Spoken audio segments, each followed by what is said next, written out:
Okay, quick recap of our issue that we found when we parked Stardust this year. What you're looking at here is the Cutlass bearing. And when we came out of the water in the fall, we noticed that the shaft was pressed up against the top here really hard, but it had a gap in the bottom.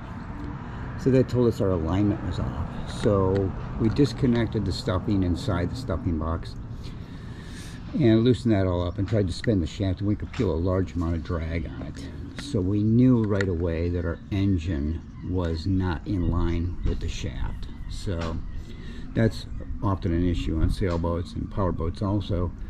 The shaft, the transmission output, and the crankshaft all have to be in perfect alignment. Otherwise you get vibration, noise, all kinds of ugly things. Anyways, the cure for this is usually to weight the shaft, divide that by half, then hang that up by its own weight inside the boat and level the engine. We came up with a more efficient way. I took a piece of pipe and machined it in my my home machine shop, and see if we can get this in the shot. So I machined that just so it fits in the Cutlass, so it's a pretty tight fit. Now there, I got my company or its brand name on there, and what I did was I cut 3 baffles in here with varying degrees of holes in them. The first one has a really tiny hole. It's probably only 40 thousandths. Then there's another hole. It's probably a little over 1/8 of an inch. I can't remember the specs now. Then one more way down here.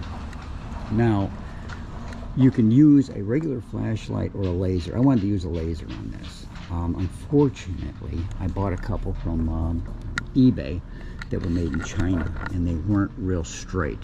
So in other words, the beam that came off of these wasn't perfectly in tune with the casing or the shaft. They were at a slight angle. So what I did is I put this in a machine block and spun it in my basement until I had no circular pattern. If you have a circular pattern when you rotate this in a machinist block, it's not true. So I just drilled and tapped some holes, and we were able to align it that way until we were less than 20 thousandths. I like to keep it really nice. So that's our laser.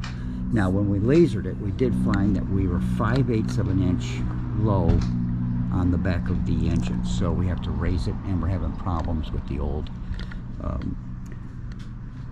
engine mounts because they were not stainless, they were galvanized steel. So that's going to be another project. We'll probably put that one in another video, but this is the laser for adjusting the back of the engine only, and we're still going to have to lift the front or lower the front depending once we start lining up the shaft coupler and finding out if that's true, or if we need to, plastic gauge it, use feeler gauges, and if one side's off, if the bottom's got a real big gap and the top doesn't, well, we know that we still have to lift or lower the front of the engine. So that's still up in the air, but we know exactly where we have to put the back of the engine, and it has to come up exactly 5/8 of an inch, and then that part of it will be true to this. So then all we have to do is figure out where to put the front.